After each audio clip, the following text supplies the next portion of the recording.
अब्बा जान, अगर हमारी कुर्बानी ही चाहिए परवरदिगार आलम को, तो कोई ज़रूरी नहीं है कि गर्दन ही कटे। पानी की रकम गरीबों में तकसीम कर दिया जाए, मिस्कीनों पर सर्फ कर दिया जाए, तो ये अल्लाह ताला को कबूल नहीं है। हम दिखाएंगे सच का आईना। ABN Bihar news. आलमी इस्लाम का एक ऐसा पर्व जो कुर्बानी से शुरू होता है और कुर्बानी पर ही ख़त्म होता है। हम बात कर रहे हैं बकरीद की, यानी कि ईद उल अज़हा की, जो कि कल ही हर्षोल्लास के साथ सभी मुस्लिम समुदाय के लोग मनाएंगे। यहाँ पे आज ख़ास बातचीत करने के लिए हमारे सामने मौजूद हैं मुजफ्फरपुर के काजी शहर मुफ्ती शगुन कादिर साहब, जिनसे हम बकरीद को लेकर यानी कि ईद उल अज़हा को लेकर ख़ास बातचीत करेंगे कि आखिर ईद उल अज़हा का मतलब क्या है, ईद उल अज़हा क्यों मनाते हैं, कुर्बानी क्यों करते हैं। बहुत सारी बातों पर हम लोग बहुत सारी बातों पर गुफ्तगू करेंगे और जानेंगे कि ये ईद उल अज़हा क्यों मनाया जाता है, क्यों ये इस त्यौहार को जो है आज इब्राहिम अलैहिस्सलाम की सुन्नत और अब तक अदा की जा रही है। इन सब चीज़ों को लेकर हम बात करेंगे और वहीं जो 2 रकात नमाज कल अदा की जाएगी उसको लेकर ही बात करेंगे और जो कुर्बानी का जो गोश्त है उसको लेकर ही बात करेंगे। खास बातचीत करने के लिए हमारे साथ मौजूद है मुफ्ती शगुन कादिर साहब, जो मुजफ्फरपुर के काजी शहर है, उनसे बात करते हैं। जी जो सबसे पहले तो ABN बिहार न्यूज़ पे आपका बहुत बहुत स्वागत है, खैर मकदम है। सबसे पहले तहजीब से महफूज कामिल साहब आपका और आपके चैनल का शुक्रिया अदा करते हैं कि आपने ज़ामत किया और हम तक पहुँचे और पहुँचने के बाद हमसे बयान ले पाए। जानेंगे ईद उल अज़हा ये है क्या? ईद उल अज़हा असल में हज़रत इब्राहिम अलैहिस्सलातु तस्लीम, जो हमारे एक जलीलुल क़द्र पैगम्बर हैं, उनकी सुन्नत है। जी, उन्होंने अपने बेटे हज़रत इस्माइल अलैहिस्सलातु तस्लीम को अल्लाह के हुक्म पर उसकी रज़ा की खातिर मिना के मैदान में कुर्बान किया था। उसी की सुन्नत हम लोग अदा करते हैं जो अल्लाह के रसूल सल्लल्लाहु अलैहि वसल्लम को अल्लाह ने हुक्म दिया। जी, मामला ये है कि हज़रत इस्माइल अलैहिस्सलातु तस्लीम की पैदाइश बड़ी मुद्दत के बाद, यानी हज़रत इब्राहिम अलैहिस्सलातु तस्लीम ने दुआ की, या अल्लाह हमको औलाद सालेह अता फरमा। तो इस दुआ को अल्लाह तबारक व तआला ने उस वक्त कबूल किया जब उनकी उम्र जो है सिन्ने आयास को पहुँच चुकी थी। और इतनी दुआ की और इतना रोए और इस कदर गिर गिराए कि उनकी आँखों के आंसू खुश्क हो गए और आँखों की बीनाई चली गई, यहाँ तक के सिन्ने अयास को पहुँच गए। उस उम्र में अल्लाह तबारक व तआला ने हज़रत हाजरा की गोद हज़रत इस्माइल अलैहिस्सलातु तस्लीम से भरी। उसके बाद इम्तिहानात शुरू हो गए, बहुत सारे इम्तिहानात गुजरे, जिसमें एक इम्तिहान ये भी है कि अल्लाह तबारक व तआला ने उनको ख्वाब में यह हुक्म दिया कि सबसे अजीज़ तरीन चीज़ जो हमारी राह में कुर्बान करो। वैसे तो हज़रत इब्राहिम अलैहिस्सलातु तस्लीम ने कई मरतबा ऊँटों की कुर्बानी की, लेकिन ख्वाब आता ही रहा तो उनको पता ये चला कि सबसे अजीम तरीन चीज़ जो हमने अल्लाह तबारक व तआला से गुजारिश की थी, तलब की थी, रोज़ों का गिरा के मांगा था, जो हज़रत इस्माइल की शक्ल में हमको अता किया गया, शायद उन्हीं की कुर्बानी तलब फरमा रहा है। तो अल्लाह तबारक व तआला के हुक्म के मुताबिक उसकी राह में हज़रत हाजरा से हज़रत इस्माइल अलैहिस्सलातु तस्लीम को तैयार करवाया। हज़रत हाजरा ने उनको अच्छे कपड़े पहनाए, उम्दा लिबास पहनाने के बाद अतर लगाए, बालों में कंघा किया। उसके बाद हज़रत इब्राहिम अलैहिस्सलातु तस्लीम उनको लेकर मिना के मैदान में पहुँचे और वहाँ उनको कुर्बान किया। और कुर्बानी के वक्त के बहुत सारे मनाजिर हैं, लेकिन इतनी तफसील का मौका नहीं। बार बार छुरी उलट जाती थी, छुरी काटने को तैयार नहीं थी। तो हज़रत इस्माइल अलैहिस्सलातु तस्लीम ने अर्ज़ किया, अब्बा जान, अगर हमारी कुर्बानी ही चाहिए परवरदिगार आलम को, तो कोई ज़रूरी नहीं है कि गर्दन ही कटे, खून बह जाएगा। जब रक कट जाएगी, जान निकल जाएगी, तो अल्लाह तबारक व तआला मेरी कुर्बानी को कबूल फरमा लेगा। और उसके बाद हज़रत इब्राहिम अलैहिस्सलातु तस्लीम ने जो कुर्बानी में पढ़ी जाती है, पढ़ी या पढ़ने के बाद लेटा करके छुरी उन्होंने पायवश किया अपने उसके लोग को। हैत इब्राहिम अलैहिस्सलाम व तस्लीम की शारक कटी और कटने के बाद तो उनकी जान निकल जाती, लेकिन ऐसा हुआ नहीं। परवरदिगार आलम ने देखा कि इब्राहिम को इम्तिहान में बिल्कुल साबित कदम हो रहे हैं, लेकिन ये तो कुर्बानी इब्राहिम दे रहे हैं अपने बेटे को, लेकिन उम्मत मुसलमा जो आइंदा हुजूर सरवरे कायनात सल्लल्लाहु अलैहि वसल्लम की उम्मत कहलाने वाली है, उनके ऊपर ये कुर्बानी वाजिब होने वाली है, तो वो लोग अपने बेटे को कुर्बान नहीं कर सकेंगे। इब्राहिम ने तो कुर्बान कर दिया, लेकिन वो लोग अपने बेटे की कुर्बानी नहीं दे सकते हैं। इसलिए परवरदिगार आलम ने अपने नबी सल्लल्लाहु अलैहि वसल्लम को जानवर की कुर्बानी का हुक्म दिया और यहाँ तक फरमाया कि जानवर की कुर्बानी के दिनों में ही ज़रूरी है। ऐसा नहीं है कि कुर्बानी जो है कुर्बानी की रकम गरीबों में तकसीम कर दिया जाए, मिस्कीनों पर सर्फ कर दिया जाए, तो ये अल्लाह ताला को कबूल नहीं है। अल्लाह ताला को खूब वहाँ चाहिए, इसलिए परवरदिगार आलम ने जानवरों की कुर्बानी उनके ऊपर मतलब कुर्बानी का मतलब कुर्बानी ही होनी चाहिए। हाँ, कुर्बानी ही होनी चाहिए। मतलब बहुत सारे लोग कहते हैं कि पैसा दे दीजिए तो दे दीजिए, कुर्बानी में शामिल नहीं। 1 लाख रुपए भी अगर दे दिया जाए, 2 लाख रुपए भी दे दिया जाए, तो परवरदिगार आलम के यहाँ वो मकबूल नहीं होगा।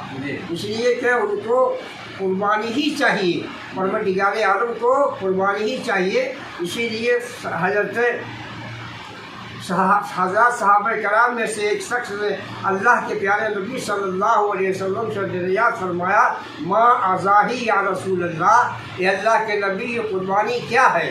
तो हुजूर सल्लल्लाहु अलैहि वसल्लम ने इरशाद फरमाया, सुन्नता अबीकुम इब्राहीम, हैत इब्राहीम अलैहिस्सलाम तस्लीम की ये सुन्नत है और इस सुन्नत के ऊपर अमल करना हर मुसलमान के ऊपर, उम्मत मुसलमा के ऊपर वाजिब करार दे दी गई। इसलिए कुर्बानी के दिनों में अल्लाह की बारगाह में मकबूल होगी, रकम मकबूल नहीं हो सकती। तो कुर्बानी के लिए जानवर कैसा होना चाहिए? जानवर फरमा होना चाहिए, लागत नहीं होना चाहिए, ऐबदार नहीं होना चाहिए। ऐबदार की कुर्बानी जायज़ नहीं है। बिल्कुल साफ़ सुथरा, पाक, साफ और फरमा जानवर हो, उसी की कुर्बानी परवरदिगार आलम के यहाँ मकबूल होती है। जी, बहुत सारे लोग जो है जिसकी कमाई अच्छी नहीं होती है, सूद ब्याज खाते हैं, क्या उनकी भी कुर्बानी हो सकती है उस पैसे से? नहीं, सूद ब्याज के से कुर्बानी नहीं हो सकती। जी, सूद ब्याज हराम है। अल्लाह तबारक व तआला ने कुरान में फरमाया है कि सूद लेना और देना दोनों हराम है, इसलिए हराम पैसे से कुर्बानी जायज़ नहीं हो सकती। जी, बिल्कुल हराम है, इसलिए हराम पैसे से कुर्बानी नहीं हो सकती। गोश्त को जो कुर्बानी करते हैं तो गोश्त को 3 हिस्सों में तकसीम करने की बात कही जाती है कि 3 हिस्सों में तकसीम करके गोश्त को बांटना है। तो लोग बांटते भी हैं, बहुत सारे लोग हैं जो मन पसंदीदा चीज़ जो गोश्त का रखते हैं, तो क्या इस तरह का है कि अपने मन पसंद चीज़ रख सकते हैं या फिर सब में से बराबरी का हिस्सा? ऐसा नहीं है, पूरे गोश्त को 3 हिस्सा करना चाहिए और 3 हिस्से में से एक टुकड़ा मसाकिन के अंदर तकसीम करना चाहिए।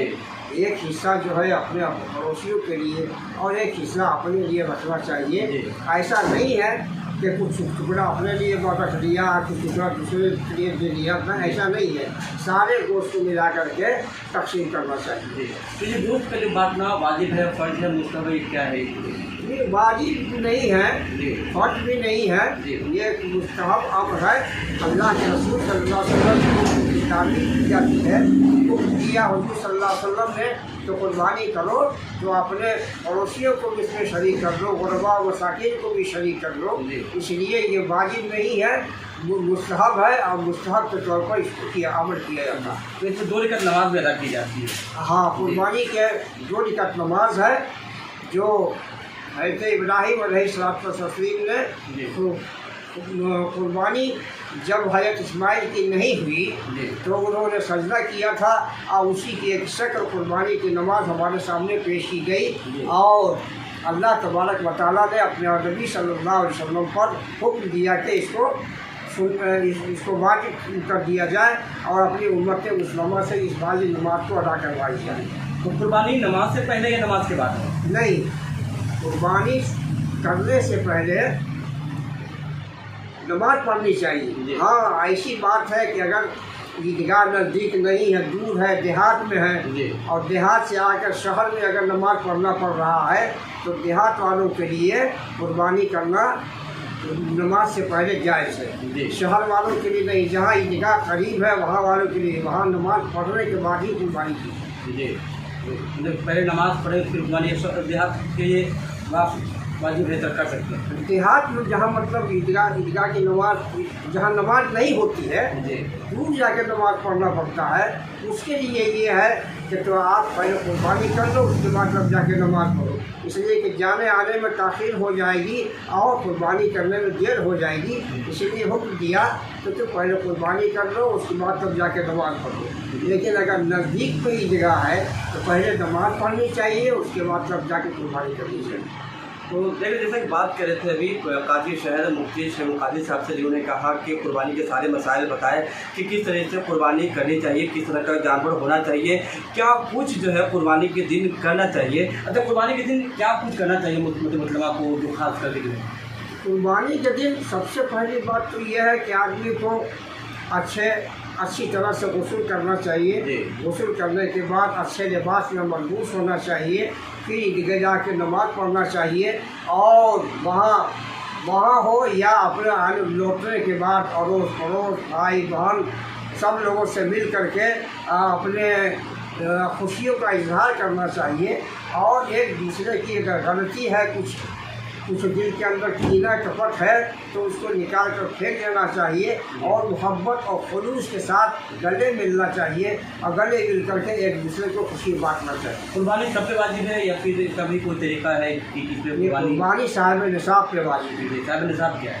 साहिब निसाब जिसके पास 52 तोला चांदी या 7.5 तोला सोना होना ज़रूरी है। और अगर इतना नहीं है तो उसके बराबर मालियत हो, माल हो, तो उसके ऊपर कुर्बानी वाजिब है। और ऐसा नहीं है कि घर में अगर 5 आदमी हैं, 7 आदमी हैं और सातों जो है साहिब निसाब है तो सातों के ऊपर कुर्बानी करना वाजिब है। और लोग कहते हैं ये कि ये कुर्बानी गार्जियन के नाम से कर लिया जाए वही काफ़ी है। नहीं, ऐसा कहना गलत है। जितने भी घर के लोग हैं और मालियत के मालिक हैं तो उनके ऊपर कुर्बानी वाजिब है।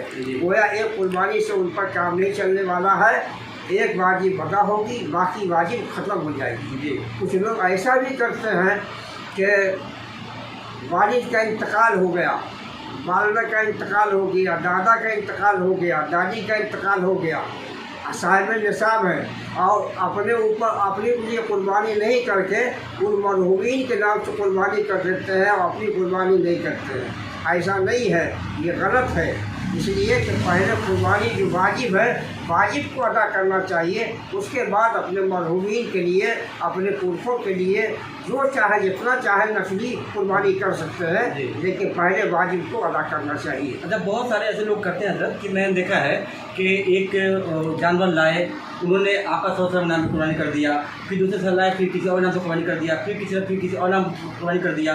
यानी कि गोया कि जितने भी फर्द घर में है, मतलब कि और जो चले आ रहे हैं उनके करते तब जो काम धाम के जो कमाते हैं, घर जाते हैं, वो लास्ट में अपनी कुर्बानी करते हैं। तो ये कहाँ तक दुरुस्त है? नहीं, ऐसा नहीं है, ये तो गलत है। जी, मैंने पहले बताया ना, जो साहिब निसाब है उसके ऊपर हर साल कुर्बानी वाजिब। ऐसा नहीं है कि इस साल अपने लिए कर लिया, दूसरे साल भाई के लिए कर लिया, तीसरे साल तीसरे भाई के लिए कर लिया, चौथे साल बाप के लिए कर लिया, ऐसा नहीं है। जो साहिब निसाब जब रहेगा उसके ऊपर हर साल कुर्बानी वाजिब है। तो मतलब कि और करने के लिए किसी और नाम से फिर दूसरे जानवर होनी चाहिए। हाँ, तीन जानवर होना चाहिए।